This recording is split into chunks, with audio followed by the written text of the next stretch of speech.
Part ke-21 ini, Tang San dan kakek Tai pun akan mengunjungi ketua klan defense di kota Longsing. Setelah klan Palu menutup diri, 4 klan besar lainnya pun hidup mandiri dan tersebar di berbagai kota.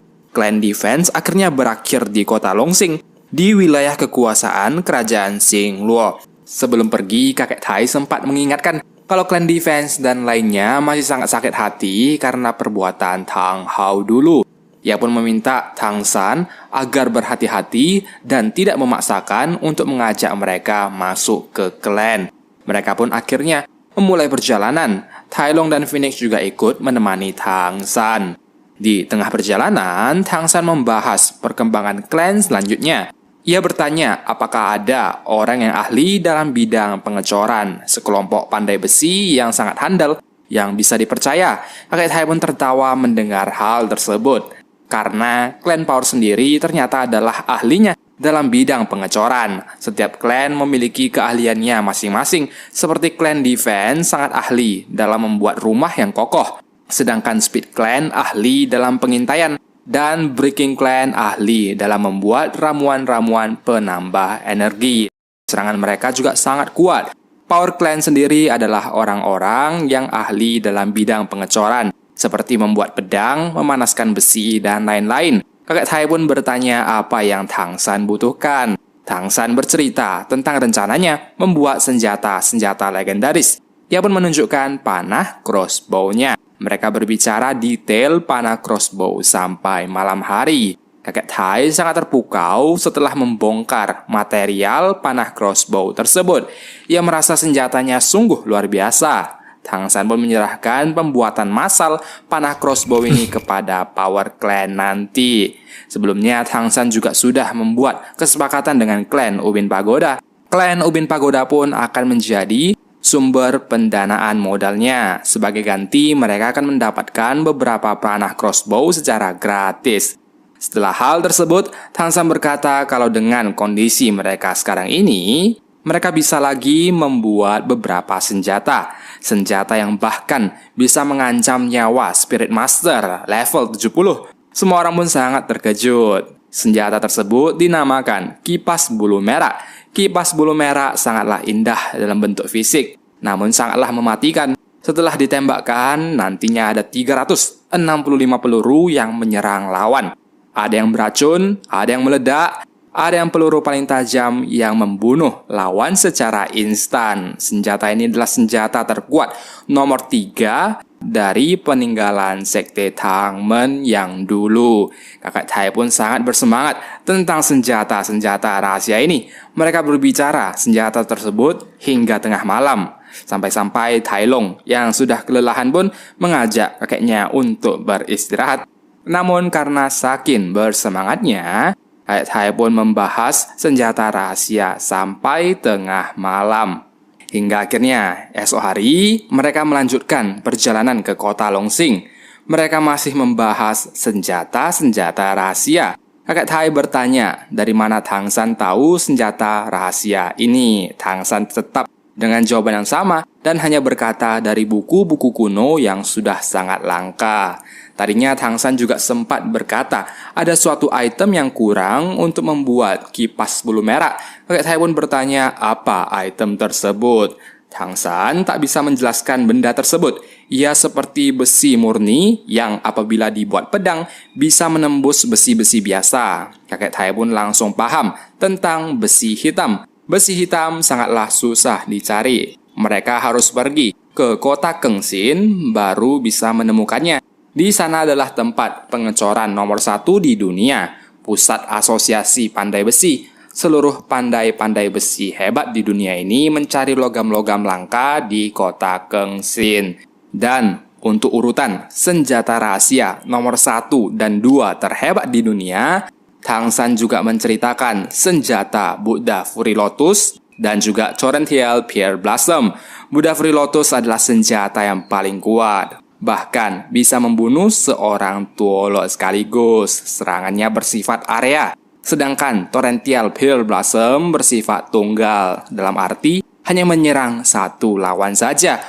Untuk membuat senjata rahasia Torrential Pearl Blossom ini, mereka membutuhkan lagi sebuah material yang sangat langka. Namanya adalah Deep Sea Sunken Silver. Deep Sea Sunken Silver ini adalah logam yang bahkan 10 kali lipat lebih mahal dari besi hitam.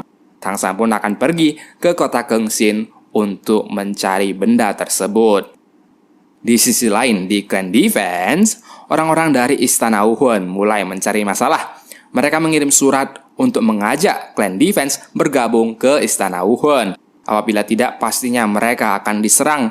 Di surat tersebut juga dikatakan utusan Istana Wuhun juga sudah berada dalam perjalanan. Ketua Clan Defense pun khawatir dan sedikit mempertimbangkan untuk bergabung dengan Istana Wuhun. Ia pun sangat kesal karena semua ini adalah ulah dari klan Palu dan ayah Tang San dulu. Kembali ke Tang San. Di tengah perjalanan, seseorang pun menghentikan mereka. Ternyata mereka adalah sekelompok orang, Pule dan anggotanya. Phoenix pun kembali mengingatkan tentang tendangan-tendangan Xiao yang dulu mematahkan tulang-tulang Pule. Pule pun menjadi sangat marah mengingat dirinya yang dipermalukan dulu. Ia pun langsung mencari masalah dan menantang untuk bertarung. Kali ini Phoenix pun berkata ia bisa melawan Pule. Dan kali ini Phoenix pun berhasil membalaskan dendamnya atas kekalahannya dulu. 浴火凤凰，你忘了吗？你的武魂被我克制。嘿嘿，我的武魂早就进化了。怎么可能？第六魂技，屠龙宝刀。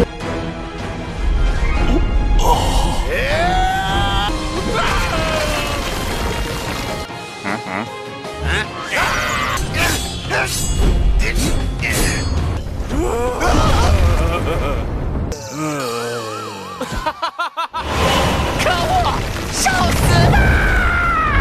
凤凰爆裂击！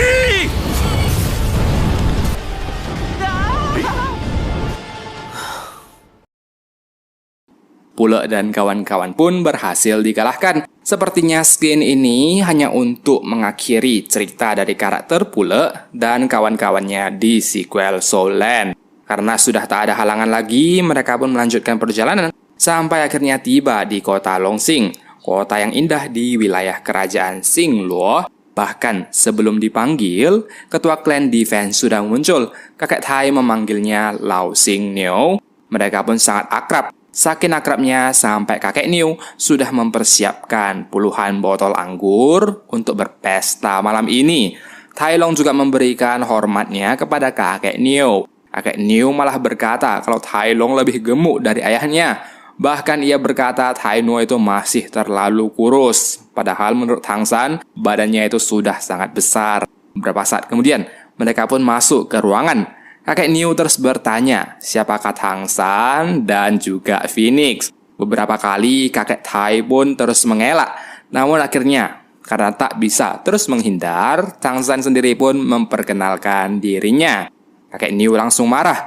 Ia sangat emosi dan langsung mengusir Tang San keluar.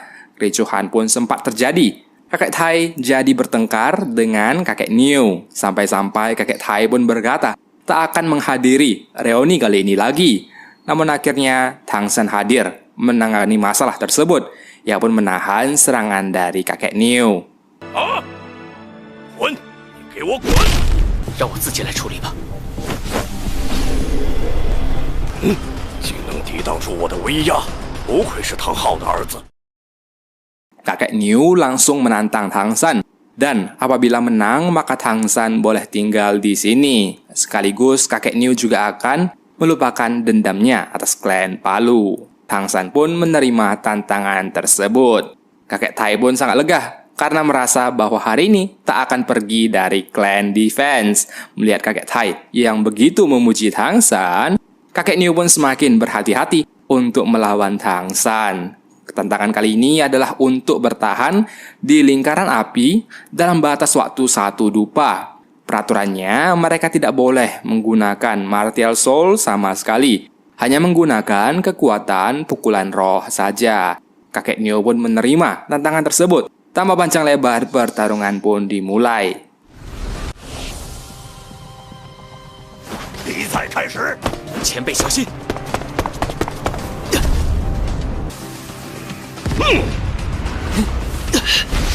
小子，结束了。将杀气，杀神突击。好小子，我也不会客气了。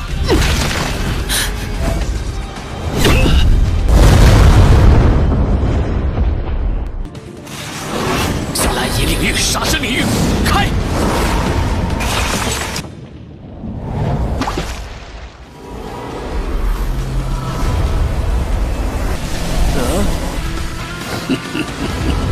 原来如此，不能让他完成，更是为了分散注意力，好趁机蓄力。乱披风，九归。